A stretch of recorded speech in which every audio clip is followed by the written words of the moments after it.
win-win. We win when good comes, good befalls us, life is good, we're living well. We don't forget Allah, because good wealth can be a test.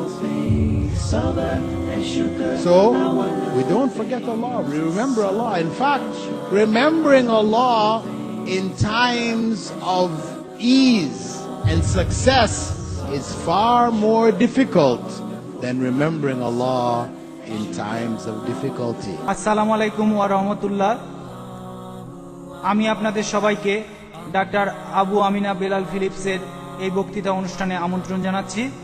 উনি আজকে আপনাদের সামনে যে বিষয়টা নিয়ে lecture দিবেন সেটা হলো বিশ্বাসীদের আদর্শ আমরা সবাই জিতব। এখন আপনাদের সামনে আসছেন doctor Abu Ameenah Bilal Philips.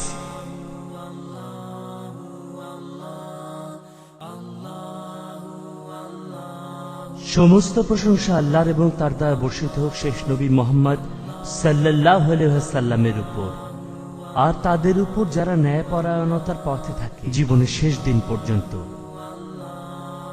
আমার আজকের লেকচারের বিষয় হলো আমরা জিতব, বিশ্বাসীদের আদর্শ। এই বিষয়টা সম্পর্কে ধারণা আমি পেয়েছি একটা বই থেকে, the 7 habits of highly effective people. বইটা লিখেছেন স্টিফেন জে কোভি।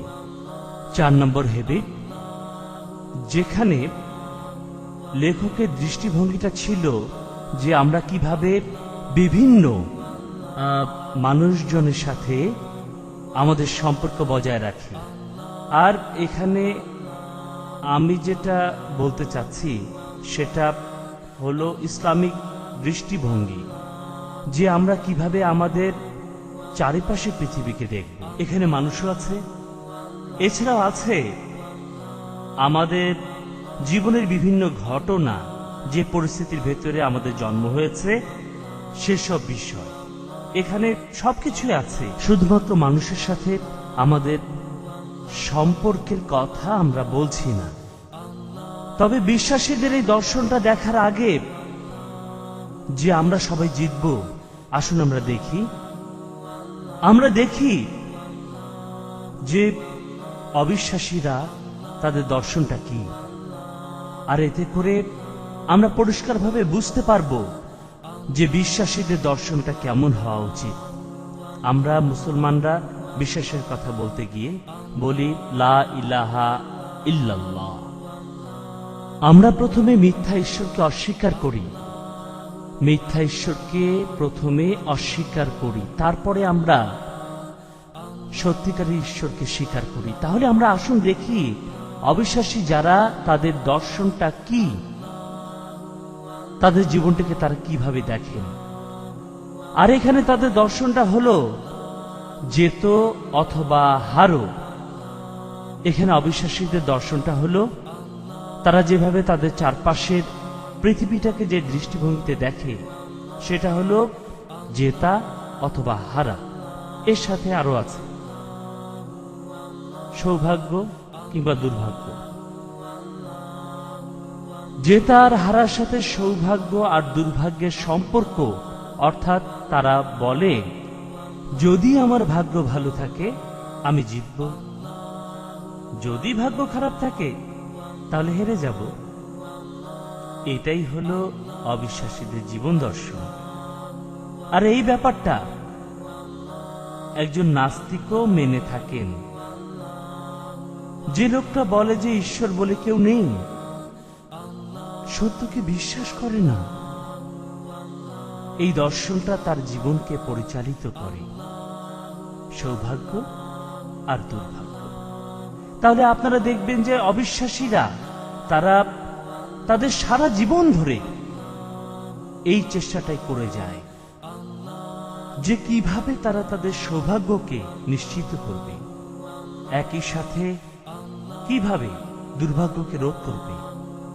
এটা তাদের জীবনে খুবই গুরুত্বপূর্ণ একটা বিষয়। আর আপনারা দেখবেন পশ্চিমা বিশ্বে, আমি যেখান থেকে এসেছি সেখানে 7 একটি সৌভাগ্যের সংখ্যা।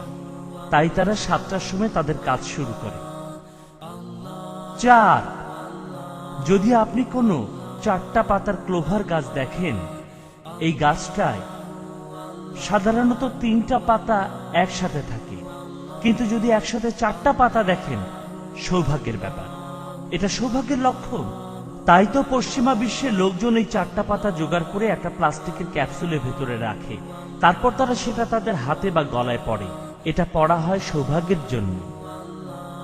আর একই সাথে তারা দুর্ভাগ্যের কিছু সংখ্যাকে এড়িয়ে চলতে চায়, যেমন 13। পশ্চিমা বিশ্বে 13 হলো দুর্ভাগ্যের একটা সংখ্যা।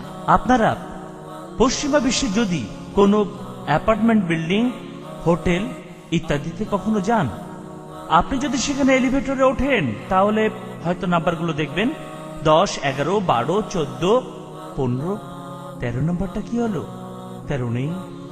আপনি হয়তো রাস্তায় হাঁটছেন, আপনি সেখানে বাড়ির নাম্বারগুলো দেখবেন 10, 11, 12, 12.5, 14, 13 গেল কোথায়? এটাই হলো সেখানকার সামাজিক নিয়ম। আর এখানে ইন্ডিয়ায় দুর্ভাগ্যের নাম্বারটা হলো 8। 8 হলো দুর্ভাগ্যের সংখ্যা। ধরেন আপনার গাড়ির লাইসেন্স প্লেট, সেখানে 17 লেখা আছে। 17 সংখ্যাটিকে যদি এভাবে দেখেন, 1 + 7 = 8। 8 দুর্ভাগ্যের সংখ্যা, আপনার গাড়ির দাম কমে যাবে। তার মানে দুর্ভাগ্য। এছাড়াও দুর্ভাগ্যের লক্ষণ বিধবারা। যদি কোনো বিধবা আপনার কাজের সময় আসে, তাহলে মনে করা হয় আপনার সেই কাজটি সফল হবে না। মৃতদেহ, বাসা থেকে বের হওয়ার সময় আপনি একটা শবযাত্রা দেখলেন, খারাপ দিন। জ্বালানি কাঠ কিংবা ধোপার সাথে দেখা হওয়া, এসবই হচ্ছে দুর্ভাগ্যের আলামত। সময় নির্ধারণে আপনাদের একটা পঞ্জিকাও আছে, আছে রাহু কালাম, ঠিক, আরো আছে ইয়ামাগন্ধম। ঠিক না? এগুলো সব দুর্ভাগ্যের বিষয়। প্রত্যেকদিন 2 ঘন্টা বা প্রত্যেকদিন 4 ঘন্টা হলো খারাপ সময়। এই সময়ের মধ্যে কোনো শুভ কাজে হাত দেওয়া যাবে না। তার মানে আপনাদের এখানেও বেশ কিছু নিয়ম কানুন আছে, যেগুলো মেনে লোকজন নিজেদের অশুভ জিনিসের হাত থেকে রক্ষা করে আর নিজেদের জন্য সৌভাগ্য বয়ে আনে। আমরা অন্যান্য মানুষের এই বিশ্বাসগুলো নিয়ে হাসাহাসি করতে পারি, কিন্তু মজার বিষয়, মুসলমানদেরও এমন কিছু নিয়ম কানুন আছে। আছে না? মুসলমানদেরও একটা সৌভাগ্যের সংখ্যা হলো 19। 19 হলো একটি সৌভাগ্যের সংখ্যা। কারণ হলো বিসমিল্লাহ, বিসমিল্লাহির রহমানির রহিম লিখতে 19টি অক্ষর লাগে। এজন্য কিছু মুসলিম আছে, তাদের কাছে 19 একটি শুভ সংখ্যা, সৌভাগ্যের প্রতীক। আল্লাহর 99টি নাম রয়েছে। মানুষ বিশ্বাস করে যে তারা যদি আল্লাহর বিশেষ কোনো নাম বলে, যেমন আপনার স্ত্রীর সন্তান হচ্ছে না, আল্লাহর অমুক নামটা এতবার বলুন, তারপর 1 গ্লাস পানিতে ফু দিয়ে মাগরিবের পর সেই গ্লাসের পানি বিসমিল্লাহ বলে খেয়ে ফেলুন, এবং সেদিন আপনি রোজা থাকুন, তাহলে আপনার স্ত্রী সন্তান হবে। একইভাবে কিছু লোক চিন্তা করে যে তাদের ব্যবসা ভালো যাচ্ছে না, এমন সময় আল্লাহর একটা নাম বাছাই করুন, আর রাজ্জাক উদাহরণস্বরূপ। তারপর আপনি দোকানে একটা রুটি তৈরি করুন। আপনি যখন এই রুটিটা বানাবেন, তখন আপনি কড়াইতে এমন ভাবে ময়দা ঢালবেন যেন লেখা রাজ্জাক। তারপর সেটা রান্না করুন এভাবে, আর রাজ্জাক লেখা রুটিটি বানিয়ে সেটা খেয়ে ফেলুন। ইনশাল্লাহ আপনি ব্যবসা উন্নতি করবেন। এসব কি? এগুলো তাবিজ, রক্ষা কবচ। আল্লাহ সুবহানাহু ওয়া তাআলার নামকে সৌভাগ্যের তাবিজ বানানো হচ্ছে। এগুলোর কোনো ভিত্তি নেই। আমাদের রাসূলের সুন্নাহ এসবের কোনো উল্লেখ নেই। এছাড়াও দেখতে পাবেন ছোট আকারের কোরআন। এই কোরআন শরীফটা লম্বায় 1 ইঞ্চি বাই 1 ইঞ্চি আর 1 ইঞ্চি পুরু। এটি নিজের কাছে রেখে মানুষ গর্ব করে, আমার কাছে পৃথিবীর ছোট কোরআন শরীফ আছে। এই কোরআন শরীফটা কোন কাজে লাগবে? একে লকেট বানিয়ে গলায় ঝুলিয়ে রাখতে পারেন আর ভাবতে পারেন এটি আপনাকে রক্ষা করবে। অনেকে এইভাবে কোরআন শরীফকে রক্ষা কবচ বানিয়ে ফেলে, কারণ এই কোরআন শরীফটা পড়বার জন্য নয়। কোরআনটা খুলে দেখবেন, অক্ষরগুলো এত ছোট যে আপনার ম্যাগনিফাইং গ্লাস লাগবে অথবা মাইক্রোস্কোপ, যদি আপনি সেই কোরআন শরীফটা পড়ে দেখতে চান। তাহলে এভাবেই আপনারা দেখবেন সাধারণত যেসব মানুষ যারা অবিশ্বাসী তারাই এভাবে ভাবে। দুর্বল বিশ্বাসী ও মুসলমানরা যারা সামাজিকভাবে বিভিন্ন সংস্কার আর রীতিনীতি মেনে চলে, কোরআন আর সুন্নাহ মেনে চলে না, তারাও কিন্তু এমনটা ভাবে। কোরআন আর সুন্নাহকে নবীজি সাহাবারা যেভাবে বুঝতেন, আমি আর আপনি সেভাবে কোরআন আর সুন্নাহকে বুঝি তেমনটা নয়। আধুনিক মুসলমানরা যেমনটা ভাবে, আধুনিক বিশেষজ্ঞরা তেমন করে ভাবেন না। কোরআন এবং সুন্নাহকে সঠিকভাবে মেনে চলতেন আমাদের নবীজি মুহাম্মদ সাল্লাল্লাহু আলাইহি ওয়াসাল্লামের সাহাবীরা, তারা এগুলো ভালোভাবে বুঝতেন। তাহলে এবার আমরা অবিশ্বাসীদের যে কেউ জিতবে আর কেউ হারবে এই বিশ্বাসটার কথা বাদ দিয়ে আসব ইসলামিক চিন্তা ভাবনা আর দর্শনে যে আমরা সবাই জিতব। এই ধারণাটার ভিত্তি হল ইহকাল সম্পর্কে দৃষ্টিভঙ্গি। এই পৃথিবীটা আমাদের জন্য একটা পরীক্ষা ক্ষেত্র। এই পৃথিবীর সকল কিছুই আমাদের জন্য একটা পরীক্ষা ক্ষেত্র, সব মানুষের জন্য। আর আল্লাহ বলেছেন সূরা মুলকের 2 নম্বর আয়াতে, الذي خلق الموت والحياة ليبلوكم أيكم أحسن عملا। তিনি সৃষ্টি করেছেন মৃত্যু এবং জীবন তোমাদেরকে পরীক্ষা করার জন্য যে তোমাদের মধ্যে কে আসলে কর্মে উত্তম। আর সূরা কাহফের 7 নম্বর আয়াত, إنا جعلنا ما على الأرض زينة لها لنبلوكم أيهم أحسن عملا। নিশ্চয়ই পৃথিবীর উপরে যা কিছু রয়েছে আমি সেইগুলোকে তার শোভা করেছি মানুষকে এই পরীক্ষা করার জন্য যে তাদের মধ্যে কর্মে কে শ্রেষ্ঠ। তাহলে আল্লাহ তাআলা পরিষ্কারভাবেই বলেছেন এই পৃথিবীর উদ্দেশ্য কি। এই পৃথিবীটা আমাদের জন্য পরীক্ষা ক্ষেত্র। এই পরীক্ষাটা আল্লাহর জন্য নয় যে তিনি খুঁজে বের করবেন আমাদের মধ্যে কে ভালো, কারণ এই ব্যাপারটা তিনি আগে থেকে জানেন। এই পৃথিবীটা সৃষ্টি করার আগে থেকেই আল্লাহ জানেন যে আমাদের মধ্যে কে তার কর্মে ভালো। তিনি আগে থেকে জানেন যে আমাদের মধ্যে কে জাহান্নামে যাবে, আমাদের মধ্যে কে জান্নাতে যাবে। এসব কথা অনেক আগে থেকেই জানেন আল্লাহ সুবহানাহু ওয়া তাআলা। তাহলে এই পরীক্ষা, যদিও পবিত্র কোরআন বলছে যে এখানে আল্লাহ আমাদের পরীক্ষা করছেন, তিনি দেখছেন যে আমাদের মধ্যে কে কর্মে ভালো। এভাবে তিনি প্রমাণ করবেন তার ন্যায় বিচার আর মহানুভবতাকে। দয়াময় আল্লাহ অবিশ্বাসীদের সাথেও ন্যায় বিচার করবেন। কেন? কারণ মহান আল্লাহ জানেন আমরা কেন সৃষ্টি হয়েছি আর আমাদের কি হবে। তিনি সহজে বিশ্বাসীদের সৃষ্টি করে জান্নাতে রাখতে পারতেন আর অবিশ্বাসীদের জাহান্নামে রাখতে পারতেন সৃষ্টির শুরু থেকেই। তাহলে এই পৃথিবীর কোনো দরকার হতো না আর কোনো পরীক্ষাও থাকতো না। আল্লাহ চাইলে করতে পারতেন, কারণ তিনি জানেন যে আমরা কি করব। যাই হোক, এখানে আসল কথাটা হলো বিশ্বাসীদের যদি প্রথম থেকেই জান্নাতে রাখা হতো, তাদের কেউ আল্লাহকে প্রশ্ন করতো না যে কেন তুমি আমাকে জান্নাতে রেখেছো। আল্লাহ আপনাকে জান্নাতে রাখলে কি প্রশ্ন করতেন যে কেন আমাকে এখানে রেখেছো? না, করতেন না। জান্নাতে থাকলে আপনি খুশি হতেন। আর বাস্তবে আপনি যখন দেখবেন যে এই জীবনে কি কি করেছেন, তারপর যখন বুঝতে পারবেন যে শুধুমাত্র আল্লাহর দয়ার কারণেই আপনি জান্নাতে প্রবেশ করতে পেরেছেন, তখন আপনি বলবেন আলহামদুলিল্লাহ, আলহামদুলিল্লাহ। আর নবীজি মুহাম্মদ সাল্লাল্লাহু আলাইহি ওয়াসাল্লাম বলেছেন শুধুমাত্র নিজের কর্মের উপর ভিত্তি করে কোনো মানুষ জান্নাতে প্রবেশ করতে পারবে না। আল্লাহ পাক রব্বুল আলামিন যদি দয়া না করেন, কোনো মানুষ জান্নাতে যেতে পারবে না। সাহাবীরা নবীজিকে প্রশ্ন করলেন, আপনিও কি জান্নাতে যেতে পারবেন না? আল্লাহ দয়া না পেলে আপনিও পারবেন না? নবীজি বললেন, আমিও না। তাহলে আল্লাহ তাআলা দয়ার কারণেই আমরা জান্নাতের ভিতরে প্রবেশ করতে পারব, আল্লাহর দয়ায়। তাহলে পৃথিবীর জীবন শেষে আমরা যখন জান্নাতে যাব তখন আল্লাহর দয়াকে স্মরণ করব। তবে অবিশ্বাসীরা তারা যাবে জাহান্নামে। এই ব্যাপারটাকে তারা কেমন ভাবে নেবে?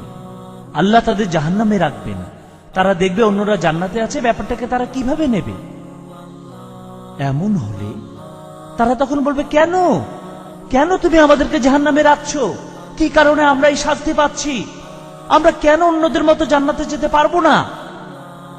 আল্লাহ তখন বলতেন, যদি আল্লাহ তখন তাদের বলতেন, বান্দা তোমরা এগুলো করতে, তোমরা ওগুলো করতে, তারপর অন্যান্য আরো কিছু করতে, এজন্যই তোমরা জাহান্নামে গেছো, তখন তারা ব্যাপারটাকে কিভাবে নিত? তাদের কাছে তখন কেমন লাগতো? এই অভিযোগ করলে তারা তখন বলতো, না না না না না, আমি এই কাজগুলো কখনই করতাম না। যদি আমি জানতাম যে পরকালে জান্নাত আর জাহান্নাম আছে, আমি এই কাজগুলো কখনই করতাম না, কখনোই না। সেজন্যই আল্লাহ আমাদের এই পৃথিবীতে পাঠিয়েছেন। আর এতে করে পৃথিবীর জীবন শেষ হলে কেউই আল্লাহকে এই প্রশ্নটা করবে না, কেন? শেষ সময় মহান আল্লাহ তাআলা বিচার করে অনেক মানুষকে জাহান্নামে পাঠাবেন, আর কেউ জিজ্ঞেস করবে না যে কেন। সে সময় সব মানুষই আসলে বলবে, হ্যাঁ, এখন আমরা নিশ্চিতভাবে জানি, আমাদের একটা সুযোগ দাও। তখন মানুষ এভাবেই বলবে, আমাদের আরেকটা সুযোগ দাও, আমরা শুধু ভালো কাজ করব। কেউ তখন কোনো প্রশ্ন করবে না, কারণ তখন সবাই জানবে যারা জাহান্নামে থাকবে তারা জাহান্নাম বেছে নিয়েছে, তারাই বেছে নিয়েছে। প্রত্যেকের সামনে সুযোগ ছিল, তারা চাইলে প্রত্যেকে জান্নাতে যেতে পারত, কিন্তু তারা নিজেরাই জাহান্নাম বেছে নিয়েছে। আল্লাহর এই বিচার তর্কের ঊর্ধ্বে, আল্লাহর আইন সবার উপরে, সেটাই প্রতিষ্ঠিত হবে কিয়ামতের দিন। সেখানেই আমাদের প্রত্যেকের বিচার করা হবে। এখন আমাদের মানুষদের কাছে, আমাদের প্রত্যেকের কাছে এই পৃথিবী একটা পরীক্ষার ক্ষেত্র। এখানে আমরা যে ফলাফল পাব সেটা হতে পারে দুই প্রকার, দুই রকম। প্রথমটা হলো আত্মার উন্নতি, আর এটা হলো বিশ্বাসীদের জন্য। এবং দ্বিতীয়টা শাস্তি, আর এটা হলো অবিশ্বাসীদের জন্য। আত্মার উন্নতি অথবা শাস্তি। আমাদের পৃথিবীর জীবনে যে পরীক্ষা, তার ফলাফল হতে পারে এই দুটোর একটা। এখন যদি আত্মার উন্নতির দিকে মনোযোগ দেই, আমরা দেখব যে কিভাবে আমরা আত্মার উন্নতি করতে পারি। এখন আল্লাহ সুবহানাহু ওয়া তাআলা বলেছেন যে তিনি বিভিন্ন মানুষকে সৃষ্টি করেছেন আর্থিক দিক থেকে বিভিন্ন স্তরে। তিনি বলেছেন, والله فضل بعضكم على بعض في الرزق। আল্লাহ জীবন উপকরণের দিক থেকে তোমাদের কাউকে অন্যের উপর শ্রেষ্ঠত্ব দিয়েছেন। সূরা নাহলের ৭১ নম্বর আয়াত। যদি আল্লাহ চাইতেন তাহলে তিনি সব মানুষকে সমানভাবে বানাতে পারতেন, তাহলে প্রতিটি মানুষের সম্পদের পরিমাণ সমান হতো, কোনো ধনী গরিব থাকতো না, সবার আর্থিক অবস্থা একই রকম থাকতো। আল্লাহ চাইলেই করতে পারতেন। কিন্তু তিনি যদি এটা করতেন তাহলে আমাদের মধ্যে দানশীলতা বলে কিছু থাকতো না। দান করার মতো কেউ না থাকলে আপনি দানশীল হতেন কি করে? বলুন, আপনি তখনই দানশীল হবেন যখন আপনার আছে কিন্তু অন্যের নেই, আপনি দান করছেন। সেই জন্য আপনি যাতে দান করতে পারেন, পৃথিবীতে তেমন কিছু মানুষ থাকতে হবে যাদের সম্পদ আপনার চাইতে কম। তাহলে এটাও আমাদের জীবনের পরীক্ষার একটা অংশ। আল্লাহ তাআলা আমাদের মধ্যে কিছু মানুষকে বেশি সম্পদ দিয়েছেন, এটা আমাদের জন্য একটা পরীক্ষা। এই পরীক্ষা আমাদের দিতে হবে। আর নবীজি আমাদেরকে উপদেশ দিয়েছেন যে আমরা কিভাবে এই পরীক্ষাটা দেব। তিনি বলেছেন, তোমরা তাদের দিকে তাকিও না যারা তোমার উপরে। আল্লাহ তাআলা তাদেরকে অনুগ্রহ করেছেন, অনেক সম্পদ দিয়েছেন, তাদের দিকে তাকিও না, ভুলেও তাকিও না। আর পশ্চিমা বিশ্ব এটাই করে, তাদের মিডিয়ায়, পৃথিবী জুড়ে এই মিডিয়া। এখানে আপনারা ধনী আর বিখ্যাতদের দেখেন, তাদের জীবন, তারা কত আমোদ ফুর্তি করে, তাদের এই আছে, তাদের ওই আছে, সবকিছু আছে, খুবই সুন্দর জীবন। এতে করে আমাদের মনে আকাঙ্ক্ষা তৈরি হয়, আমি তাদের মতো হতে চাই, তাদের যা আছে সেগুলো আমার লাগবে। আমাদের মনে তখন ঈর্ষা তৈরি হয়, আকাঙ্ক্ষা জাগে এগুলোর জন্য। তাই আমাদের নবীজি বলেছেন, ওদিকে তাকিও না, ওই দিকে তাকিও না, কারণ তুমি যদি তাকাও তাহলে তুমি ভুলে যাবে আল্লাহ তোমাকে তোমার জীবনে কি কি সুবিধা দিয়েছেন। তাই তিনি বলেছেন, যারা তোমার নিচে তাদের দিকে তাকাও, তাহলে আপনি আল্লাহর দয়া অনুভব করতে পারবেন। এটাও পরীক্ষার একটা অংশ, কারণ সবসময় আপনার চাইতে খারাপ অবস্থার কাউকে পাবেন। আপনার অবস্থা যতটাই খারাপ হোক না কেন, আপনি সবসময় দেখবেন অন্য কেউ, অন্য কারো অবস্থা আপনার চাইতে আরো অনেক খারাপ। তাই তাদের দিকে তাকান যারা আপনার নিচে। এরপরে জীবনে আছে বিপর্যয়। এটাও জীবনের একটা পরীক্ষা, যাকে ছোট করে দেখা উচিত নয়। এখন আমরা আমাদের জীবনের বিভিন্ন বিপর্যয় এবং বিপর্যয়গুলোর ক্ষতিকর প্রভাব দেখব। আমরা মানুষেরা যাতে আমাদের নিজেদের আত্মার সার্বিকভাবে উন্নতি সাধন করতে পারি, সেজন্য আল্লাহ সুবহানাহু ওয়া তাআলা আমাদেরকে বিভিন্ন বিপর্যয়ের মধ্যে ফেলেন। একবার সাহাবীরা নবীজি সাল্লাল্লাহু আলাইহি ওয়াসাল্লামকে জিজ্ঞেস করলেন, মানুষের মধ্যে কারা, আমাদের মধ্যে কারা তাদের জীবনে সবচেয়ে বেশি বিপর্যয়ের ভিতরে পতিত হয়?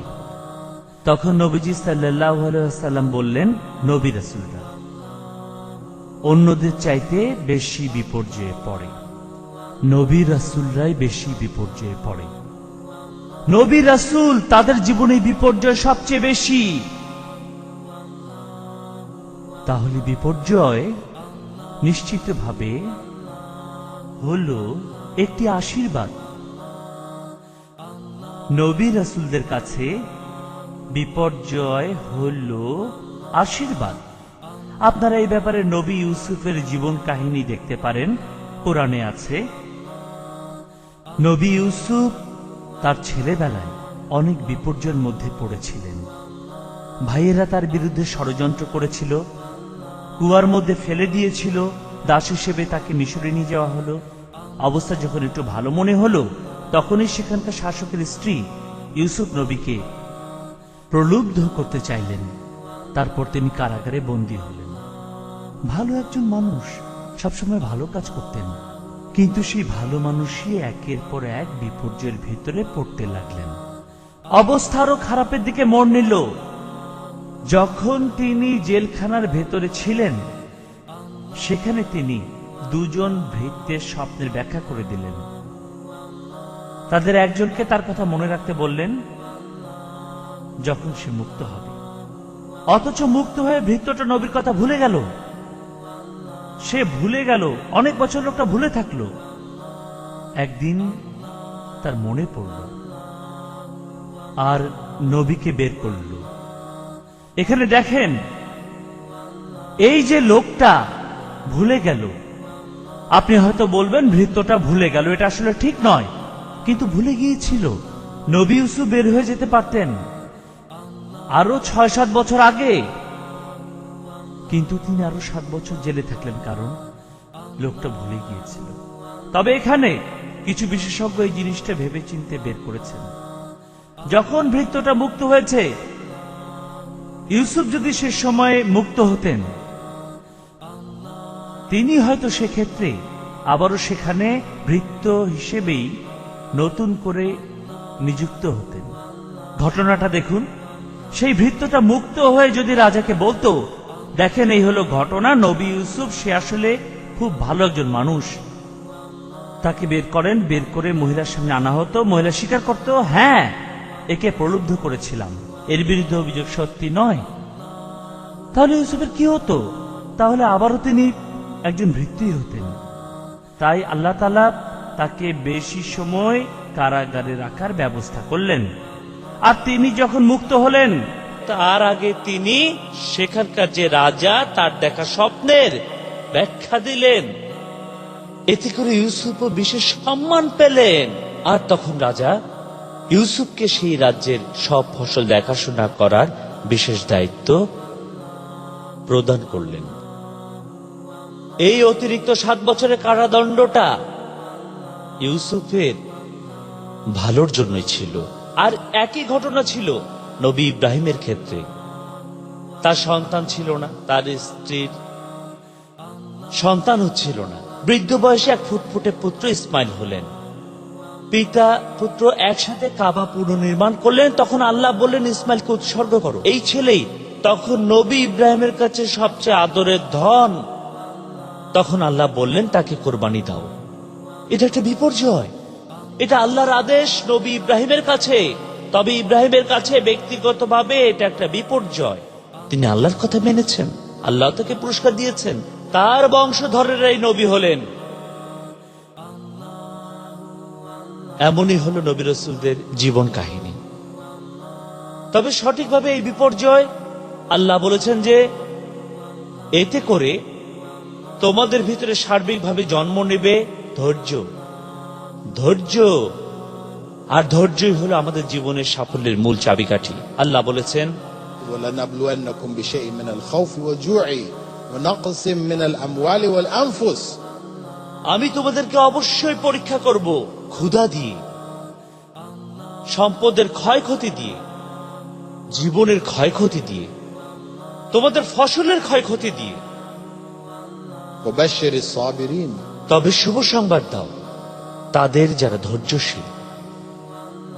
আর এটা বিশ্বাসীদের জন্য যে এইসব বিপর্যয়ের মধ্য দিয়ে আসলে পরীক্ষা হয় ইমানের, তাদের ধৈর্যের। আর আল্লাহ তাআলা এইসব ধৈর্যশীলদের পুরস্কার দেন বেশি করে, যেমনটা করেছেন রাসূলদের সাথে।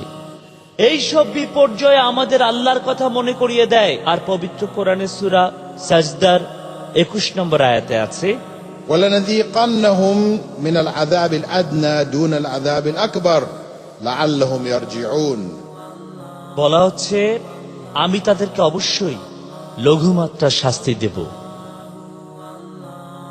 গুরুমাত্রার কোন শাস্তি দেওয়ার আগে, যাতে করে তারা ফিরে আসে, যাতে করে তারা আল্লাহকে মনে করে। আর কোন বিশ্বাসী লোক বিপদে যাওয়ার পরে যদি কোন রকম বিপর্যয়ে পড়ে, তখন তার মনে পড়বে আল্লাহর নির্দেশ মানতে হবে। এই বিপর্যয়টা আসলে ভালোর জন্যই। যদি এই বিপর্যয় না আসতো, তাহলে হয়তো ওই সমাজের মানুষগুলো একেবারে বিপথে চলে যেত, তারপর জাহান্নামী হতো। তাহলে বোঝা যাচ্ছে যে এই বিপর্যয় জান্নাতের পথে ফেরত নিয়ে আসে। এই বিপর্যয়ের সময় আমরা ভণ্ড লোকদেরও ভালো মতো চিনতে পারি। আল্লাহ পাক রাব্বুল আলামিন বলেছেন, أن يتركوا أن يقولوا آمنا وهم لا يفتنون। মানুষ মনে করে আমরা ঈমান এনেছি কথা বললেই তাদেরকে পরীক্ষা না করে অব্যাহতি দেওয়া হবে। তাদের ঈমান কেমন, পরীক্ষা না করেই তাদের সবাইকে ছেড়ে দেয়া হবে। আর আল্লাহ তাআলা এইভাবেই মানুষকে পরীক্ষা করেন। এরপরে আল্লাহ তাআলা অবিশ্বাসীদের বিপর্যয়ের মধ্যে ফেলেন শাস্তি হিসেবে। আল্লাহ বলেছেন, فليحذر الذين يخالفون عن أمره أن تصيبهم فتنة أو يصيبهم عذاب أليم। সতর্ক হও তারা যারা আল্লাহ পাকের নির্দেশ অমান্য করো এবং আল্লাহর নির্দেশের বিরুদ্ধে চলো, তাদের উপর বিপর্যয় নেমে আসবে অথবা খুব কঠিন শাস্তি দেয়া হবে। এই কথাটা আছে সূরা নূরের 63 নম্বর আয়াতে। আল্লাহ তাআলা বলেছেন, واتقوا فتنة لا تصيبن الذين ظلموا منكم خاصة واعلموا أن الله شديد العقاب। ভয় করো, সতর্ক হও সেই বিপর্যয়ের জন্য যে বিপর্যয় শুধুমাত্র যারা গুনাহগার তাদেরই শুধু ক্ষতি হবে এমন নয়। তুমি যদি তাদের সাথে থাকো তোমারও ক্ষতি হতে পারে। জেনে রাখো আল্লাহ খুব কঠোর শাস্তি প্রদান করেন। তাহলে পরীক্ষা, আমাদের জীবনে বিপর্যয়গুলো হতে পারে আমাদের জন্য পরীক্ষা, অথবা সেগুলো শাস্তিও হতে পারে। পৃথিবীতে এখন একটা রোগ দেখা দিচ্ছে যার নাম এইডস। মহামারীর মতো বিষণ্ণতা থেকে আত্মহত্যা করাটাও এখন মহামারীর মতো। এভাবে কিন্তু অনেক মানুষ মারা যাচ্ছে। তবে এখানে এইডস এর ব্যাপারটাই ধরুন। এখনকার দিনে আপনারা সবাই এইডস এর ব্যাপারে জানেন। খলিফা ওমর রাদিয়াল্লাহু তাআলা আনহু তিনি একটি হাদিসের কথা বলেছেন, যেটা আপনারা পাবেন সুন্নান ইবনে মাজায়, সহিহ হাদিস। আমাদের মহানবী বলেছেন, যখন সমাজের কিছু লোকজন প্রকাশ্যে যথেচ্ছারভাবে যৌনাচার শুরু করবে, একটা ভয়াবহ মহামারী তখন তাদের মধ্যে ছড়িয়ে পড়বে, যে রোগ সম্পর্কে তাদের পূর্বপুরুষরাও কিছু জানতেন না। প্রকাশ্যে যৌনাচার, ভাবছেন সেটা কিভাবে করবে? আমরা এখন টেলিভিশন খুললেই চোখের সামনে তা দেখতে পাই। নগ্নতা, যৌনতা, ব্যভিচার। এখন মানুষ এগুলো বেডরুমে বসেই দেখছেন। আর এই জিনিসগুলো বিভিন্ন সমাজে একেবারে প্রকাশ্যে হচ্ছে। যখন এই যৌনাচার শুরু হবে পৃথিবীতে, তখন একটা ভয়াবহ মহামারী ছড়িয়ে পড়বে, যে রোগ সম্পর্কে তাদের পূর্বপুরুষরা জানতেন না। এইডস সম্পর্কে আমাদের পূর্বপুরুষরা কিছুই জানতেন না। এই হাদিসে এইডস এর কথাই বলা হয়েছে। লোকে হয়তো বলবে, আমরা কিভাবে বুঝবো যে এই বিপর্যয় আমাদের শাস্তির জন্য, অথবা এই বিপর্যয় একটা আশীর্বাদ? আমরা কিভাবে বুঝবো? সেটা আপনি নিজেই বুঝবেন যে এই বিপর্যয়টা শাস্তি নাকি আশীর্বাদ। আপনি নিজে সেটা বুঝতে পারবেন। এখন আমরা সবাই কিভাবে রক্ষা পাবো তা আমাদের নবীজি বলে গেছেন এখন থেকে 1400 বছর আগে। তিনি একটি হাদিসে বলেছেন, বর্ণনা দিয়েছেন সোহেব, নবীজি সাল্লাল্লাহু আলাইহি সাল্লাম বলেছেন, আজাবান লিআমরিল মুমিন ইন্না আমরাহু কুল্লাহু খায়র ওয়া লাইসা যালিকা লিআহাদিন ইল্লা লিল মুমিন। অর্থাৎ বিশ্বাসীরা যে কাজ করে সেগুলো খুবই বিস্ময়কর। সত্যি বলতে তাদের সবগুলো কাজই হচ্ছে ভালো, আর শুধুমাত্র সত্যিকারের বিশ্বাসীদের ক্ষেত্রে এটা প্রযোজ্য। ইন আসাবাতহু সাররা শাকারা ফাকানা খায়রান লাহ। যদি তার ভালো কোনো কিছু হয় তবে সে আল্লাহ পাককে ধন্যবাদ জানায়, আর অবশ্যই সেটা তার ভালোর জন্য। ওয়া ইন আসাবাতহু দাররা সাবার ফাকানা খায়রান লাহ। যদি তার খারাপ কোনো কিছু হয় সে ধৈর্য ধরে, এবং এটাও তার ভালোর জন্য। আজাবান লিআমরিল মুমিন। বিশ্বাসীরা যেসব কাজ করে সেগুলো খুবই বিস্ময়কর। ওয়া লাইসা যালিকা লিআহাদিন ইল্লা লিল মুমিন। এটা শুধুমাত্র বিশ্বাসীদের ক্ষেত্রেই প্রযোজ্য। আর এটাই হলো আমাদের মূলনীতি। বিশ্বাসীদের সামনে যখন কোনো বিপর্যয় আসে, সেই বিশ্বাসী তখন ধৈর্য ধারণ করে। তাদের বিশ্বাস এই বিপর্যয় আসলে তাদের ভালোর জন্যই। এটা আসলে তাদের ভালোর জন্যই। আমরা সেই বিপর্যয়ে ভালো কিছু দেখি কিংবা না দেখি, তথাপি এটি খুব গুরুত্বপূর্ণ ব্যাপার। আর এই ব্যাপারটা আমাদেরকে খুব ভালো করে বুঝতে হবে, কারণ এটা বুঝতে পারলে আমরা সবাই মিলে এই মূলনীতি ভালোভাবে জেনে চলতে পারব। আপনারা দেখবেন বিপর্যয় যখন আসে, লোকজন তখন এই বিপর্যয়কে সঠিকভাবে বুঝতে পারে না। এটা তার ভালোর জন্য হতে পারে, আর আল্লাহ হয়তো ভালোর জন্যই সেটা দিয়েছেন। তখন তারা হতাশ হয়ে যায়, তারপরে অবিশ্বাস করা শুরু করে। যদি আপনি কোনো অবিশ্বাসী বা নাস্তিকের কথা শুনেন, জানতে চান তিনি কেন নাস্তিক হলেন, সেই নাস্তিক তখন আপনাকে বলবে, আসলে আমি এক মহিলাকে চিনতাম, যে কিনা খুব ভালো মানুষ ছিল, খুব দয়ালু ছিল, একেবারে মাদার তেরেসার মতো। সেই মহিলা সব মানুষেরই অনেক উপকার করে বেড়াতেন। এরপরে একদিন সেই মহিলা রাস্তা পার হচ্ছিলেন, বড় একটা ট্রাক এসে তাকে ধাক্কা দিল, একেবারে জায়গায় মেরে ফেললো, সব শেষ। কেন হলো এভাবে? কেন? এটা কি ঠিক? সেই মহিলা কি অপরাধ করেছিল? যেহেতু সে প্রশ্নের কোনো সঠিক উত্তর পায়নি, সেজন্য তার মধ্যে অবিশ্বাস জন্ম নেয় যে সৃষ্টিকর্তা আল্লাহ বলে কিছু নেই, আল্লাহ বলে কিছু নেই। কারণ আল্লাহ যদি থাকতেন আর তিনি যদি ভালো হতেন, তাহলে মহিলা এভাবে মারা যেত না। কিন্তু সত্যিকারে যারা বিশ্বাসী, তারা এই ব্যাপারটাকে দেখবে অন্যভাবে। তারা মুসা আর খিজির আলাইহিসসালামের দৃষ্টান্তটা মনে করবে। আমরা সবাই এই গল্পটা জানি, সূরা আল কাহফে মুসা আর খিজির আলাইহিসসালামের গল্প। গল্পটা আমাদের এই মূলনীতির কথাই বলেছে যে আমরা সবাই জিতব। এটা একটা গল্পের আকারে সত্যি গল্প।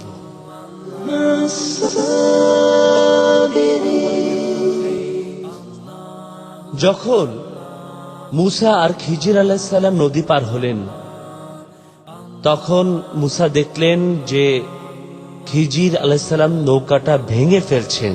তারা নৌকা থেকে নেমে এলো। অন্য একজন মাঝি তাদেরকে নৌকায় করে নদীর অন্য পারে নিয়ে গেল এবং তারা নৌকা থেকে নামলেন। নদী পার হয়ে খিজির আলাইহিসসালাম সেই নৌকায় একটি গর্ত তৈরি করে দিলেন। মুসা তখন বলল, আপনি এটা কেন করলেন? এটা তো ভালো কাজ নয়। লোকটা আমাদের নদী পার করিয়ে আনলো আর তার নৌকা আপনি ভেঙে ফেললেন। এখন তো এই নৌকাটাও ডুবে যাবে।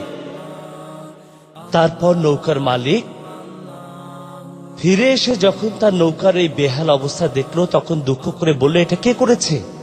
এটা তো ভালো কাজ নয়। এ ঘটনার কিছুক্ষণ পরে সে দেশের রাজা সে নদীর পাড়ে আসলো আর নৌকাগুলো দখল করতে লাগলো। লোকজনের যে নৌকাগুলো ছিল দখল করতে লাগলো। তারপর রাজা সেই লোকের নৌকার সামনে আসলো, তারপর নৌকার গর্তটা দেখলো। এটা দরকার নেই, নৌকাটা ভাঙা, এটা লাগবে না। তখন নৌকার মালিক কি বলল জানেন? আলহামদুলিল্লাহ, আমার নৌকাটা ভাঙা ছিল। নৌকার মালিক বলল, আলহামদুলিল্লাহ, নৌকাটায় গর্ত ছিল। আর এমন ব্যাপার আমাদের সবার জীবনে হয়, কি হয় না? আপনার জীবনে একটা ঘটনা ঘটলো, আপনি ভাবলেন সেটা আপনার জন্য খারাপ, সেজন্য আপনি কষ্টও পেলেন। আর তার কয়েকদিন পরে আপনারই মনে হলো, ওহ, এটা তো ভালোর জন্যই হয়েছে, এই ঘটনাটা না ঘটলে পরের ভালো ঘটনাটা ঘটতো না। উদাহরণ হিসেবে বলি, একবার পত্রিকায় একটা খবর দেখেছিলাম, মিশরের কায়রো শহরের একটি পত্রিকায়। সেখানে একজন মিশরীয় ভদ্রলোকের ছবি ছিল। তিনি দাঁড়িয়ে আছেন দুই হাতের বুড়ো আঙ্গুল তুলে, ঠিক এভাবে।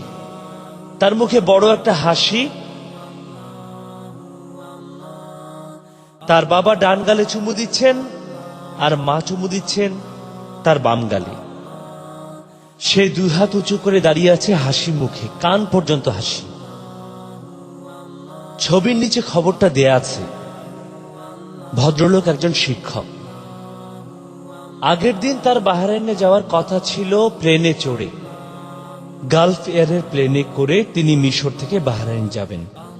আর সেই ফ্লাইটটা ছিল তার জন্য শেষ ফ্লাইট। ছুটি শেষ হয়ে গেছে, সে আবার কাজে যোগ দেবে। সেটাই শেষ ফ্লাইট, সেখানেই তার টিকিট করা। ভদ্রলোক তার সব লাগেজ নিয়ে নির্ধারিত সময় এয়ারপোর্টে গেলেন। তারপর পাসপোর্ট দেখালো, তারপরে প্লেনে চড়বে। সেখানে অফিসার পাসপোর্ট দেখে বলল, একটা সিল কম আছে। মিশরে যে কোনো কাজ করতে গেলে অনেকগুলো সিলের প্রয়োজন হয়। একজনের কাছে সিল মেরে নিলেই চলবে না, সেখান থেকে আরেক জায়গায় যাবেন, তারপর আরেকজনের কাছ থেকে সিল নেবেন, তারপর আবার প্রথম জনের কাছে ফিরে আসবেন, সে সবগুলো সিল পরীক্ষা করবে এবং তবেই আপনি যেতে পারবেন। তার পাসপোর্টে একটা সিল কম ছিল। অফিসার বলল, আপনি প্লেনে উঠতে পারবেন না। লোকটা বলল আমার চাকরি চলে যাবে, আমাকে অবশ্যই প্লেনে উঠতে হবে, এই ফ্লাইটটা মিস করতে পারবো না আমি। তারা বলল না, এই সিলটা অবশ্যই লাগবে, আপনি অফিসে যোগাযোগ করুন। তখন অফিস বন্ধ, তার মানে তাকে পরের দিন আসতে হবে। সে ফ্লাইটটা মিস করলো। সে যে ফ্লাইটটা মিস করলো তার অর্থটা কি? সে তার চাকরিটা হারালো। তার মানে বিপর্যয়। বিষণ্ণ মনে সে বাসায় ফিরল। তার ক্যারিয়ার ধূলিসাৎ হয়ে গেছে। পরের দিন সে খবরের কাগজে দেখলো অথবা কারো কাছে খবরটা শুনলো যে গালফ এয়ারের সেই ফ্লাইটটা যেটা বাহরাইন যাচ্ছিল ক্র্যাশ করেছে। ফলে সেই প্লেনের সমস্ত লোক মারা গেছে, কেউ বাঁচেনি। তখন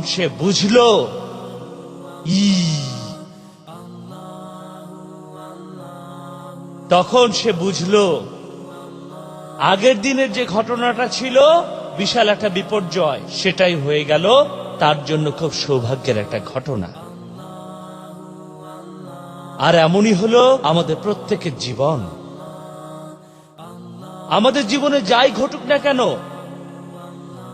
সেই ঘটনাকে যত খারাপ লাগুক না কেন, সেটার পেছনে আমাদের জন্য ভালো কিছু আছে। আল্লাহ আমাদের এই বিপর্যয়ে কেন ফেলেছেন, যে ঘটনাকে আমাদের খারাপ মনে হচ্ছে সেটা কেন হয়েছে, কারণ সেই ঘটনার পেছনে আমাদের জন্য ভালো কিছু অপেক্ষা করছে। এই ব্যাপারটা গুরুত্বপূর্ণ, বেশ গুরুত্বপূর্ণ। আমরা কখনো এই ব্যাপারগুলো বুঝতে পারি, আবার কখনো সেগুলো বুঝতে পারি না। আমরা ঘটনাগুলোর কোনো ব্যাখ্যা দিতে পারি না। আর এইসব ক্ষেত্রে একজন নাস্তিক বলতে পারে, ঠিক আছে মেনে নিলাম এই খারাপ কাজটা আসলে তার ভালোর জন্য হয়েছিল, কিন্তু ভয়াবহ সুনামির ব্যাপারে আপনি কি বলবেন? এতগুলো মানুষ, হাজার হাজার মানুষ যেখানে মারা গেছে, এটার মধ্যে ভালো কি দেখছেন? ছোট ছোট শিশুরা ডুবে মারা গেছে, নিরপরাধ মানুষ কোনো অপরাধ করেনি, সবাই মারা গেছে, এর মধ্যে ভালো কি দেখছেন? এটার মধ্যে তো ভালো কিছু দেখছি না। আর সেজন্য আল্লাহ বলে কেউ নেই। নাস্তিকরা বলছে আল্লাহ আসলে নেই। তাদের কথা অনুযায়ী আল্লাহ ভালো হলে এই ঘটনা ঘটতে দিতেন না, যদি না আপনি ভালো আর খারাপ ঈশ্বরে বিশ্বাস করেন। কিছু ধর্মে এমনটা আছে, কারণ তারা এভাবে ব্যাখ্যা করতে পারে কেন সব ঘটনা ঘটছে। আপনারা পার্সিদেরকে দেখবেন, অগ্নি উপাসকদের দেখবেন, তারা বিশ্বাস করে আহুরা মাজদা একজন ভালো ঈশ্বর, আর আঙ্গরা মাইনিউ একজন খারাপ ঈশ্বর। এই খারাপ ঈশ্বরই এই বিপর্যয়গুলো ঘটিয়ে থাকে, আর ভালো ঈশ্বর এই ভালো কাজগুলো ঘটিয়ে থাকেন। আপনি কিভাবে এর ব্যাখ্যা করবেন? আমরা খিজির আলাইহিসসালামের গল্পটাতে আবারও ফিরে আসি। খিজির আলাইহিসসালাম নৌকা ভাঙার পর মুসাকে নিয়ে সামনে গেলেন। তারা নদীর পাড় দিয়ে হাঁটছেন। তখন তারা একটা ছেলেকে দেখলেন 11 কি 12 বছর বয়সের। খিজির সেই ছেলেটাকে ধরলেন আর তার মাথা ছিঁড়ে ফেললেন। ছেলেটাকে ধরে তার মাথা ছিঁড়ে ফেললেন। মুসা বললেন, খিজির আপনি এটা কি করলেন?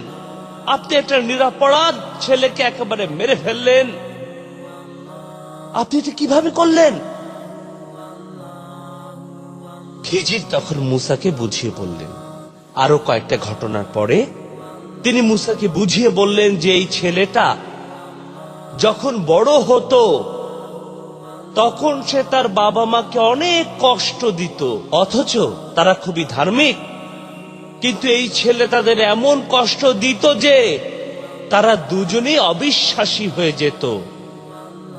তার বাবা মায়ের ভালোর জন্য আমি এই ছেলেটাকে মেরে ফেললাম। তবে এখানে বাবা মা যখন তাদের ছেলের এই মৃতদেহটা দেখতে পাবে তখন তারা বলবে, এটা কি ভয়ঙ্কর ব্যাপার, কে আমাদের ছেলেকে এভাবে হত্যা করলো, কোন নিষ্ঠুরে কাজ করলো। যদিও আল্লাহ তাদের আরেকটি সন্তান দিল, একটি মেয়ে, যে তাদের শ্রদ্ধা করত, ভালো ব্যবহার করত, তারাও তাকে ভালোবাসত, কিন্তু তারপরও তাদের মনে একটা দুঃখ থেকে গেল, আমাদের প্রথম সন্তানকে কেউ একজন মেরে ফেলেছিল। একেবারে শেষ কিয়ামত পর্যন্ত, শেষ বিচারে তারা আল্লাহর সামনে দাঁড়াবে, আর আল্লাহ তাদের দেখাবেন তাদের জীবনে কি কি ঘটনা ঘটতে পারত। তখন তারা বলবে, আলহামদুলিল্লাহ, যে আমাদের ছেলে মারা গেছে এজন্য আমরা অখুশি নই। এটা হলো সেই ধরনের বিপর্যয় যার ভিতরে আমরা ভালো কোনো কিছু কোনোভাবেই খুঁজে পাই না। এই বিপর্যয়ের মধ্যে ভালো কিছু আমরা কোনোভাবেই খুঁজে পাই না। এটাই হচ্ছে জীবন। আমাদের জীবনটাই এরকম। মনে করুন আপনার ছেলে, খুবই বাচ্চা ছেলে, 3 বছর বা 4 বছর বয়স হবে, তাকে ডেন্টিস্টের কাছে নিয়ে গেলেন। আপনি তাকে ডেন্টিস্টের কাছে নিয়ে যাবার আগে বুঝিয়ে বললেন যে এই ডেন্টিস্টটা খুবই ভালো মানুষ এবং তিনি একজন ভালো ডাক্তার। দেখেছো কি সুন্দর সাদা কোট পরেছে, দেখতে কি ভালো লাগছে, মুখে চমৎকার হাসি, খুবই ভালো মানুষ। কিন্তু সেই ডেন্টিস্ট যখন সুইটা নিয়ে আপনার ছেলেকে ইঞ্জেকশন দিল, সে চিৎকার করে উঠল। তখন আপনার ছেলে সেই ডেন্টিস্টের সম্পর্কে কি ভাববে? সে কি ডেন্টিস্টকে ভালো মানুষ মনে করবে? না, ভাববে সে খারাপ মানুষ। এরপরে যদি ছেলেকে আবার ডেন্টিস্টের কাছে নিয়ে যেতে চান, সে বলবে, না যাব না, না না, সে কোনোভাবেই যেতে চাইবে না, সে যাবে না। আর আপনি তখন আপনার ছেলেকে কোনোভাবেই বোঝাতে পারবেন না যে এই ডেন্টিস্টের কাছে যাওয়াটাই তার জন্য ভালো। সে বুঝবে না। আপনার ছেলে তখন চিন্তা করবে সেই ব্যথার কথা, যন্ত্রণার কথা। কিন্তু আপনার মানসিকতা পরিণত, আপনি বুঝেছেন যে এই যন্ত্রণা আরো বড় যন্ত্রণা থেকে মুক্তি দেবে, আরো বেশি কষ্ট থেকে মুক্তি দেবে। এই ছোট যন্ত্রণা আরো বড় যন্ত্রণা থেকে তাকে মুক্তি দিবে। দাঁত ক্ষয়ে যাবে, তারপর রুট ক্যানেল, এরকম আরো অনেক চিকিৎসা করতে হবে।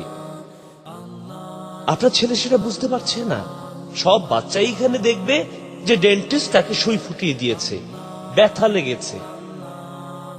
আর আমরা সবাই এরকমই। আমরা এই সব বিপর্যয়ের পেছনে ভালো কিছু দেখতে পাই না, কারণ আমাদের মানুষের বুদ্ধিতে আমরা সেসব কিছু বুঝতে পারি না। আল্লাহ আমাদেরকে সেগুলো বোঝার ক্ষমতা দেননি। কিন্তু এটা বলতে পারি না যে এটা আসলে ভালো নয়, কেননা তেমন কিছু দেখছি না। বিশ্বাস করব যে এটা আসলে আমাদের ভালোর জন্যই। সে যে ঘটনায় ঘটুক না কেন, কারণ আল্লাহ আমাদের বলেছেন, وهو خالق كل شيء। তিনি এই বিশ্ব জগতের সব কিছু স্রষ্টা। জগতের ভালো জিনিস এবং খারাপ জিনিস তিনি সবকিছু সৃষ্টিকর্তা। জগতে যা কিছু হচ্ছে সবকিছু হচ্ছে সৃষ্টিকর্তার অনুমতিতেই। আর সেজন্য আমরা আল্লাহ সুবহানাহু ওয়া তাআলার উপর বিশ্বাস স্থাপন করব। তিনি যা করছেন সবই ভালোর জন্য করছেন। আর আমরা যদি এটা করি, তখন আমরাও ভালোভাবে থাকতে পারব। মুহাম্মদ সাল্লাল্লাহু আলাইহি সাল্লাম বলেছেন, এভাবে বিশ্বাসীরা ভাবব যে আমরা সবাই জিতব, ভালো ঘটনাতেও আমরা জিতব। ভালো কিছু যখন ঘটবে, জীবনটা ভালো যাবে। আমরা ভালো মন্দ যে কোনো পরিস্থিতিতেই আল্লাহকে ভুলব না, কারণ এসব কিছুই হতে পারে পরীক্ষা। ভুল করে আমরা ভুল পথে চলে যেতে পারি। তাই আমাদেরকে সবসময় সচেতন থাকতে হবে আর আল্লাহকে স্মরণ করতে হবে। সত্যি কথা বলতে কি, আমাদের ভালো সময়ে, সুখের সময়ে আল্লাহকে মনে রাখি না, যেন এটা খুবই কঠিন কাজ। অথচ আমাদের খারাপ সময় সহজে আল্লাহকে স্মরণ করি। আনন্দ আর সাফল্যের সময় আল্লাহ তাআলাকে মনে রাখা, এটা আসলেই খুবই কঠিন এবং জটিল একটি কাজ। খারাপ সময় আল্লাহকে মনে করা, সেটাই হচ্ছে অপেক্ষাকৃত সহজ। মনে রাখবেন, কারণ আমরা ভাবি যে খারাপ সময় আল্লাহ তাআলাকে মনে করা খুবই কঠিন কাজ। না, এমনকি যে লোকটা আল্লাহ তাআলাকে বিশ্বাস করে না, সেও মনে করতে পারে, না না সে তা মনে করবে না, তবে ধৈর্য ধরবে। তারাও তাদের খারাপ সময়ে ধৈর্য ধরবে। হ্যাঁ, খারাপ সময়ে মানুষ সাধারণত ধৈর্য হারিয়ে ফেলে। তবে এমন কিছু লোক আছে যারা বলে, এখানে ধৈর্য হারিয়ে ফেললে লাভ কি, এতে তো পরিস্থিতি বদলাচ্ছে না। তখন তারা ঠিক করে যে আমরা এখন ধৈর্য ধরে থাকবো। বুলেটটা কামড়ে ধরবো, তারপর গিলে ফেলবো। আমরা এখানে কোনোভাবেই ধৈর্য হারাবো না। অবিশ্বাসীরা এমন করতে পারে, তবে আপনাকে আসলে ধৈর্য ধরতে হবে সাফল্যের সময়। এটা আসলে একটা কঠিন কাজ, শুধুমাত্র বিশ্বাসীরাই এই কাজটা করতে পারে। ধৈর্য মানে আমরা বুঝি যে সেই খারাপ সময়ে ইসলাম ধর্মের সব নিয়ম মেনে চলবে। এটা যে কারোর জন্য একটা বড় পরীক্ষা। গরিব থাকা অবস্থায় ভালোই ছিলেন, যখন আপনি ধনী হলেন জীবন তখন বদলে গেল, আপনিও তখন বদলে যাবেন। কাউকে কিছু দেবেন না, আরো বেশি লোভী হয়ে উঠবেন, এরকম আরো অনেক কাজই আপনি করবেন। আপনার অজান্তে পার্সোনালিটি বদলে যাবে। এটা খুবই বড় একটা পরীক্ষা। And that's why Allah said, "Inna min amwalikum wa auladikum fitna." তোমাদের সম্পদ আর সন্তানদের মধ্যে আছে তোমাদের জন্য বিপর্যয় ও পরীক্ষা। এই ব্যাপারে সাবধান থেকো, তোমরা সাবধানে থেকো। এটা একটা পরীক্ষা। আর তা হলো সত্যিকারের বিশ্বাসীরা, তারা কোনো কাজে সফল হলে তখন ধৈর্য ধরে অপেক্ষা করে, আর আল্লাহ তাদেরকে পুরস্কার দেন। ধৈর্য ধারণ করে তারা আল্লাহকে সন্তুষ্ট করে এবং জীবনে সফল কাম হয়। তারা তাদের সম্পত্তি সব ভালো ভালো কাজে ব্যবহার করে। যেসব কাজে ব্যবহার করলে উপকার হবে তাদেরই, তাদের পরিবারের আর সন্তানদের, উপকার হবে সমাজের। কিন্তু আল্লাহ তাআলাকে ভুলে গিয়ে এই সম্পদ ভোগ বিলাসের পেছনে ব্যয় করলে তাদের আসলে কোনো উপকারই হবে না, কোনো উপকার হবে না। আর যখন দেখা যায় তারা কোনো বিপর্যয় অথবা পরীক্ষার ভেতরে পতিত হয়, তারা ধৈর্য ধরে। আর এই কথাটা তারা জানে যে Inna ma'al usri yusra. আল্লাহ কষ্টের পর স্বস্তি দিবেন, এই ব্যাপারে তিনি কথা দিয়েছেন। La yukallifu Allahu nafsan illa wus'aha. অর্থাৎ আমি কাউকেই তার সাধ্যাতি দায়িত্ব অর্পণ করি না। আল্লাহ প্রতিশ্রুতি দিয়েছেন, তাই কোনো অজুহাত নেই, কেউ বলতে পারবে না যেটা খুব বেশি। আল্লাহ আমাকে সাধ্যের চাইতে বেশি দায়িত্ব দিয়েছেন, সেজন্য আমি আত্মহত্যা করব না। এজন্য আত্মহত্যা করা হারাম। যে আত্মহত্যা করে সে আসলে আল্লাহকে বলছে, তুমি আমাকে আমার সাধ্যের অতি দায়িত্ব দিয়েছ, এই দায়িত্ব আমি পালন করতে পারবো না।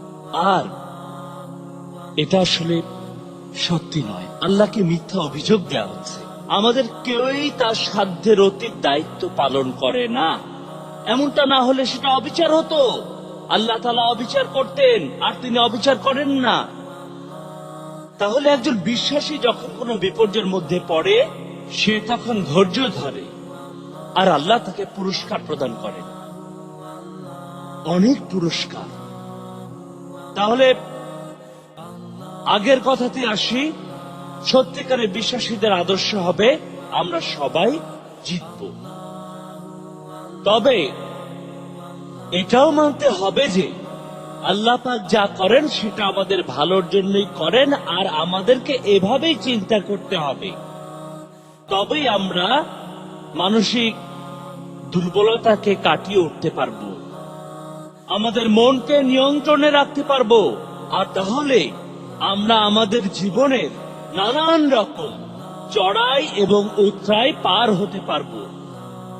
আর সেক্ষেত্রে আমাদের মনে শান্তি আসবে, এবং আমরা তাহলে আমাদের জীবনের প্রতিটি ক্ষেত্রে সন্তুষ্টি লাভ করব। আমি আমার এই বক্তব্য শেষ করার আগে আপনাদের মনে করিয়ে দেই যে আল্লাহ সুবহানাহু ওয়া তাআলা আমাদের মনোনীত করেছেন এই মানুষ জাতির মধ্যে। আল্লাহ সুবহানাহু ওয়া তাআলাকে আমরা যারা বিশ্বাস করি, আল্লাহ পাক রব্বুল আলামিন আমাদেরকে দিয়েছেন একটি বিশেষ দায়িত্ব, পবিত্র দায়িত্ব। আর সে দায়িত্ব হলো পৃথিবীর মানুষের কাছে ইসলামের অর্থাৎ সত্য ধর্মের বার্তা প্রতিটি ঘরে ঘরে পৌঁছে দেয়া, এবং তা সব মানুষের কাছে। তাহলে আসুন আমরা সবাই বিশ্বাস করি যে আমরা জিতব, আমরা সব মানুষই জিতব, আপনাদের এই ভারতবর্ষে অনেক মানুষ আত্মহত্যা করছে। আত্মহত্যার হার এখানে পৃথিবীর মধ্যে অনেক বেশি। তাদের এই কথাগুলো শোনা প্রয়োজন যে সত্যিকারের বিশ্বাসীরা তারা কখনোই হারবে না। হার জিত নয়, আমরা সবাই জিতব। আমরা সবাই এটা বিশ্বাস করব। আমি দোয়া করছি আল্লাহ যেন আমাদের সবাইকে এই সামর্থ্য দেন, যাতে করে আমরা আমাদের দায়িত্বগুলো পালন করতে পারি, আর সেই সাথে আমাদের মহানবী সাল্লাল্লাহু আলাইহি সাল্লামের বাণী যেন এই পুরো পৃথিবীতে আমরা ছড়িয়ে দিতে পারি সব মানুষের মাঝে। আসসালামু আলাইকুম ওয়া রাহমাতুল্লাহি ওয়া বারাকাতুহু। ধন্যবাদ doctor Abu Ameenah Bilal Philips. এবারে আমরা শুরু করতে যাচ্ছি প্রশ্ন এবং উত্তর পর্ব। আমি এখানে উপস্থিত দর্শক শ্রোতাদের সবাইকে অনুরোধ করব আপনাদের প্রশ্নগুলো যেন আজকের লেকচার বিষয়ের সাথে প্রসঙ্গিক হয়, ইনশাআল্লাহ। জাযাকাল্লাহ খায়ের। আমার নাম সত্যেন্দ্র। আমার বিশ্বাস অনুযায়ী বেহেশত আর দোজখ বলে কিছুই নেই, বুঝলেন? এগুলো বানিয়েছে পৃথিবীর মানুষেরা, এগুলো আসলে নেই। আমার বিশ্বাস অনুযায়ী মৃত্যুর পরে জীবন বলেও কিছু নেই, ঠিক আছে? আর আমি মরে যাব যেভাবে আমি ঘুমিয়ে পড়ি, আর আমার ধারণা বিজ্ঞানও এমন কথাই বলে। আমার প্রশ্নটা হলো, আপনি বললেন বিপর্যয় আসে কখনো ভালো কখনো খারাপ, এভাবে আপনি এখানে যে উদাহরণ দিয়েছেন সেগুলো আসলে একজন মানুষের জীবনের উদাহরণ। নৌকায় ছিদ্র করে দেয়া, ঠিক? তারপর সেই নৌকাটা ডুবে গেল। তবে যদি এ ধরনের বিপর্যয়ের কথা বলেন, ইহুদিরা 20 লক্ষ ইহুদি মারা গিয়েছিল জার্মানিতে, তারপর সুনামির বিপর্যয়, ইরাকেও বিপর্যয় চলছে, ঠিক? তাহলে এই ধরনের ঘটনায় আপনি হয়তো বলবেন, যদিও এটা ঘটেছিল প্রায় 50 বছর আগে, জার্মানিতে যা ঘটেছিল এটা বলতে পারবেন না যে সবকিছু ভালোর জন্যই হয়েছে। আপনি এখানে বলেছেন একজন মানুষের উদাহরণ। ধন্যবাদ জানাচ্ছি আপনার এই প্রশ্নের জন্য। তবে এটা আসলে প্রশ্ন নয়, আপনি আসলে একটা মন্তব্য করলেন যে আপনি বেহেশত আর দোজখ বিশ্বাস করেন না, আর আপনি মারা গেলে কোনো কিছুই হবে না। আপনি এই পৃথিবীর যে জায়গাতে যান না কেন, কোনো না কোনো ধর্ম পাবেন যেখানে দেখবেন লোকজন বেহেশত দোজখ বিশ্বাস করে। তাহলে এখন আপনি এই ব্যাপারটা পৃথিবীর সব জায়গায় দেখবেন যে পুরো পৃথিবীর মানুষ, পৃথিবীর সবচেয়ে প্রাচীন সমাজ, সবচেয়ে আধুনিক, সবচেয়ে আদিম, এমনকি প্রত্নতাত্ত্বিকরাও মাটি খুঁড়ে এটা দেখেছেন যে পুরো পৃথিবীতে সবসময় বেহেশত আর দোজখের ধারণাটা ছিল এবং এখনো তা আছে। কিন্তু আপনি বলছেন যে এসব আপনি মানেন না। এখানে আমি বলবো, হয়তো নিজের অজান্তে আপনি ভুল ধারণা নিয়ে আছেন। যখন পৃথিবীর বেশিরভাগ মানুষ এই কথাটি বিশ্বাস করে, হোক তা যুক্তির মাধ্যমে কিংবা আসমানি কিতাবের মাধ্যমে অথবা অন্য কোনো উপায়, পৃথিবীর বেশিরভাগ মানুষ এটা বিশ্বাস করে, তখন আপনি এখানে বলছেন এবং আপনার মতো কয়েকজন বলছেন এগুলো বলে কিছু নেই, মানে বেহেশত দোজখ। এখন এখানে আপনার কথাটা সঠিক হবার সম্ভাবনা সেটা খুবই কম, কারণ আমরা বোঝার চেষ্টা করি, মানে আমরা অনুধাবন করার চেষ্টা করি যে আসলে কোন কথাগুলো সত্যি আর কোন কথাগুলো মানুষের বানানো কথা।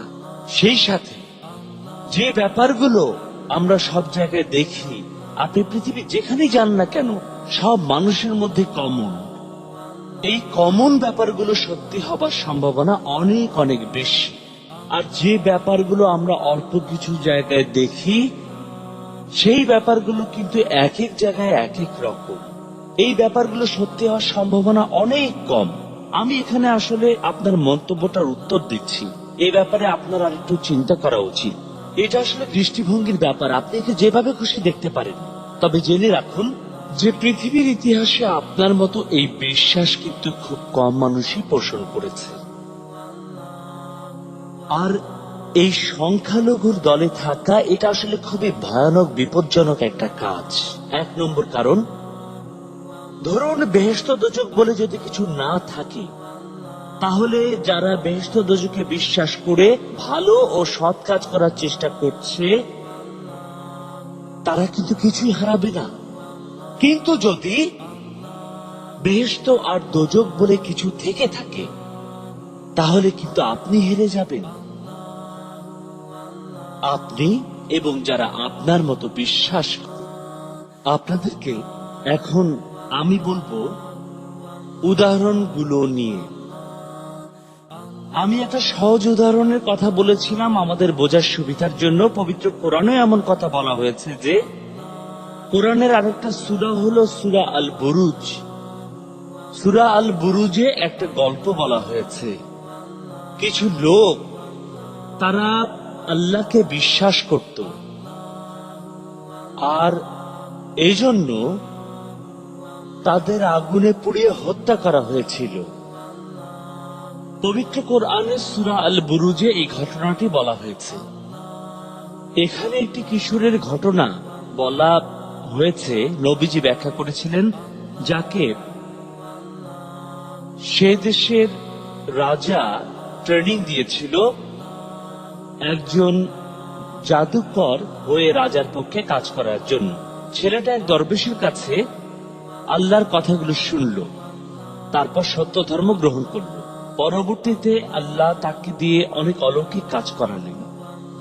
এক সময় সে মৃত্যুবরণ করল, কেননা জন্ম মৃত্যু অতি ধ্রুব সত্য। আর সে যে শহরে থাকত, সেই শহরের লোকজন তারা সবাই সেই সত্য ধর্মটাকে প্রত্যেকে গ্রহণ করেছিল। এই ঘটনাটা ঘটেছিল ইয়েমেনের দক্ষিণাঞ্চলে। এরপর তাদের এই বিশ্বাস দেখে রাজা একটা গর্ত খুলল, কেননা রাজা চায়নি যে তারা আল্লাহকে বিশ্বাস করুক। এবং তারপর সবাইকে পুড়িয়ে হত্যা করা হলো। সেই শহরের সব লোকজনকে পুড়িয়ে মেরে ফেলা হলো। আর পবিত্র কোরআনের এই সূরা আল বুরুজ, আসলে এখানে পবিত্র এই সূরায় বলা হয়েছে যে তাদের পুড়িয়ে মারা হয়েছিল। এই কথা সুস্পষ্টভাবে আল কুরআনে উল্লেখ করা হয়েছে। তখন সে শহরে অনেক লোকজনকে পুড়িয়ে মারা হয়েছিল। এর মধ্যে আপনি ভালো কি দেখতে পাচ্ছেন বলুন? এই ঘটনাটা তো খুবই মর্মান্তিক। আল্লাহকে বিশ্বাস করার জন্য তাদেরকে পুড়িয়ে মারা হলো। তবে ইতিহাস আমাদের বলে যে তারা মারা যাওয়ার পরে এই ধর্মটা চারিদিকে ছড়িয়ে পড়ল। আর সত্যি এটাই ছিল যিশুর প্রকৃত শিক্ষা। যিশু খ্রিস্ট যা দিয়েছে সেটা কিন্তু এখনকার খ্রিস্টান ধর্ম নয়। আপনারা খ্রিস্টান ধর্ম মনে করবেন না। সেই প্রকৃত শিক্ষা তখন সব জায়গায় ছড়িয়ে পড়ল। তাদের মৃত্যুর কারণে এই ধর্মটা চারিদিকে ছড়িয়ে পড়ল, সত্যটা ছড়িয়ে পড়ল। আল্লাহর যে ধর্ম সেটা তখন চারিদিকে ছড়িয়ে পড়ল। আর এটা আরেকটা উদাহরণ। একদল মানুষ তারা যেভাবে মারা গেল সেটা খুবই মর্মান্তিক। ঠিক, ব্যাপারটা খুবই দুঃখজনক।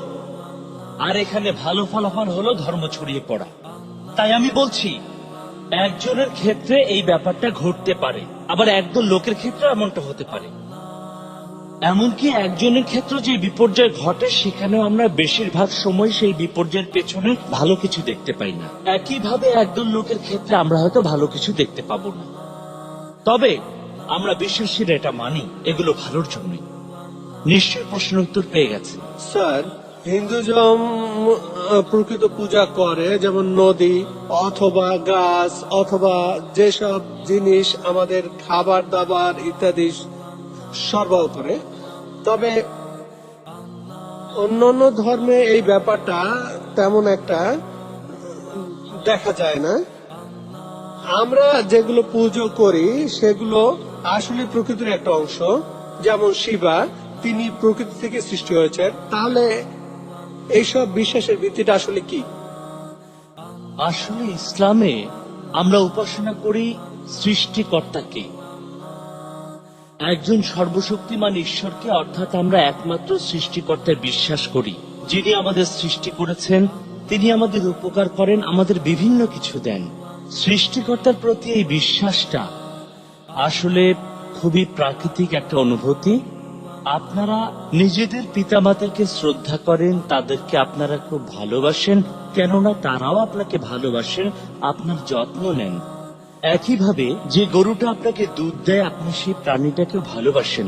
আপনার হয়তো ভেড়া আছে যে আপনাকে উল সরবরাহ করে, সেটা দিয়ে আপনি কাপড় বানান, এই ভেড়াটাকেও আপনি ভালোবাসেন।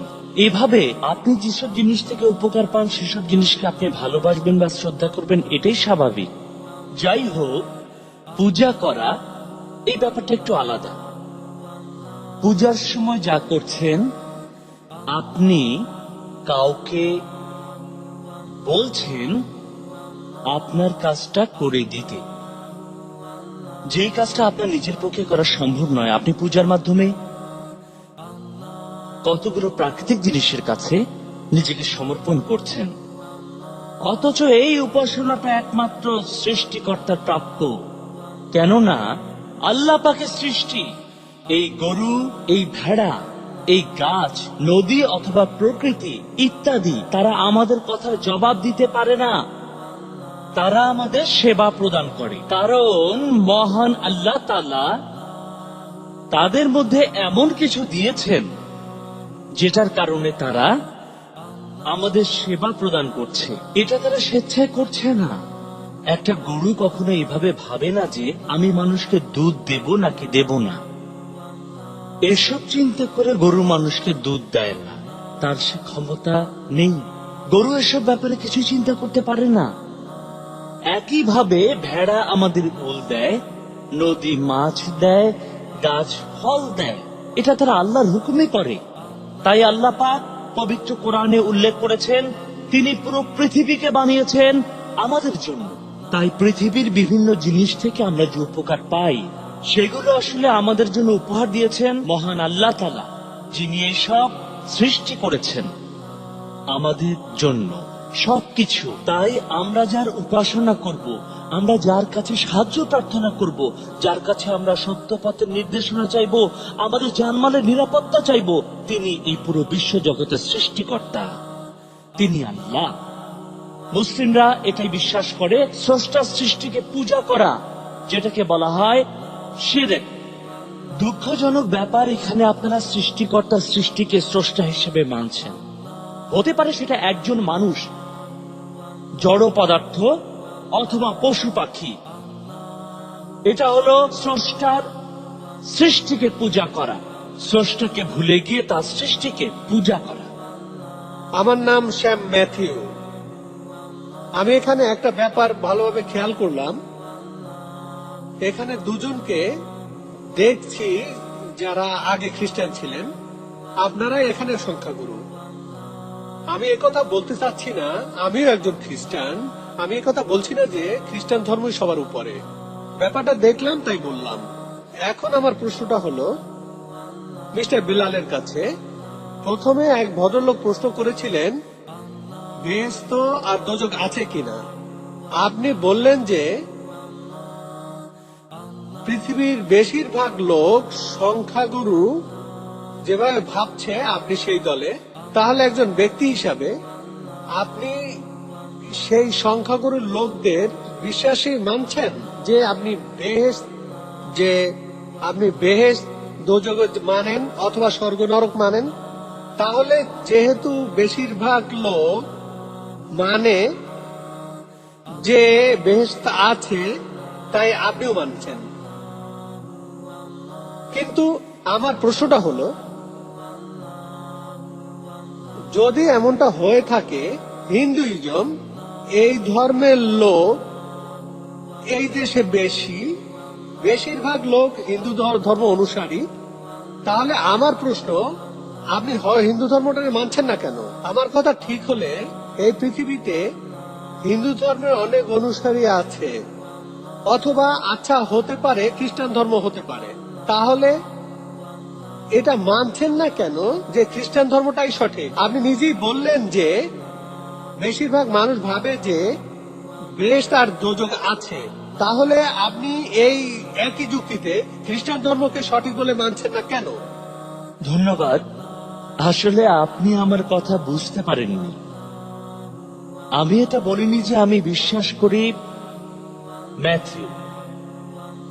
আমি এমনটা বলিনি যে বেহেশত আর দোজখে আমি বিশ্বাস করি কারণ বেশিরভাগ মানুষই এটা মানেন।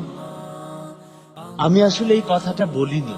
আপনারা নিশ্চয় শুনেছেন আমাদের প্রশ্নকারী ভদ্র মহোদয় যে বেহেশত আর দোজখে বিশ্বাস করেন না, সেটা নিয়ে কথা বলেছিলাম। আমি তখন তাকে বেহেশত দোজখ সম্পর্কে বলেছিলাম। বিশেষ কোনো ধর্ম নিয়ে বলিনি, বেশিরভাগ মানুষের কথা বলেছি, মানুষের বিশ্বাস নিয়ে বলেছি। তবে আমি কেন এসবে বিশ্বাস করি তার উত্তর, এর পেছনে মূল কারণ হচ্ছে আমি মনে করছি যে ইসলামই পৃথিবীতে সৃষ্টিকর্তার সত্যিকারের ধর্ম।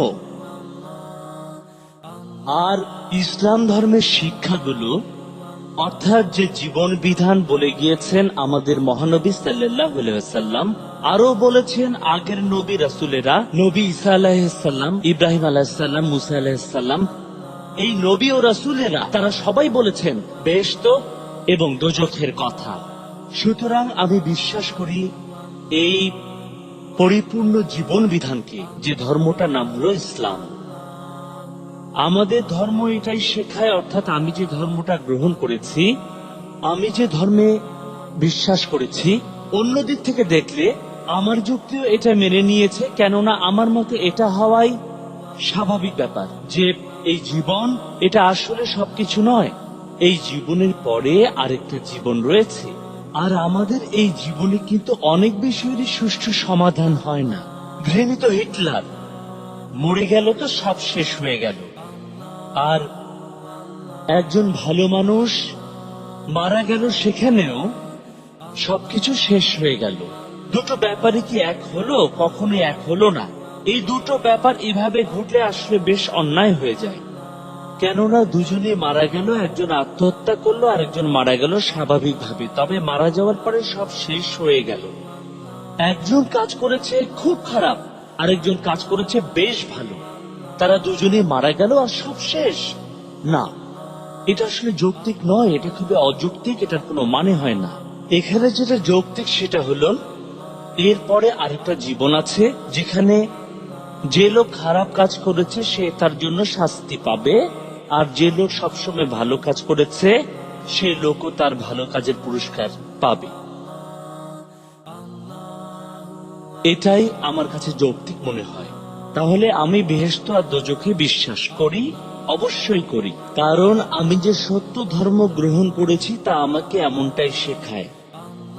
আর বিশ্বাস হিসাবে এই বিশ্বাসই আমার কাছে অনেক বেশি যৌক্তিক বলে মনে হয়, কেননা আমার ধর্ম আমাকে এই শিক্ষাই দেয়। এই ধর্মে আমি যাকে নবী বলে মানি তিনি এ কথা বলেছেন। এছাড়াও আমি এ কথা বলবো যে যৌক্তিকতার দিক থেকে এভাবে বলা যায় এই বিশ্বাসটাই আমার মতে সঠিক। আমি বেহেশত দোজখে বিশ্বাস করি, তার কারণ এই নয় যে বেশিরভাগ মানুষ এটা মানে, আমি এটাই বিশ্বাস করি কারণ আমার ধর্ম এটাই বিশ্বাস করতে বলে। আর যৌক্তিকতার দিক থেকে আমার মতে এটাই স্বাভাবিক। জাজাকাল্লাহ খায়ের। আসসালামু আলাইকুম ওয়া রাহমাতুল্লাহি ওয়া বারাকাতুহু।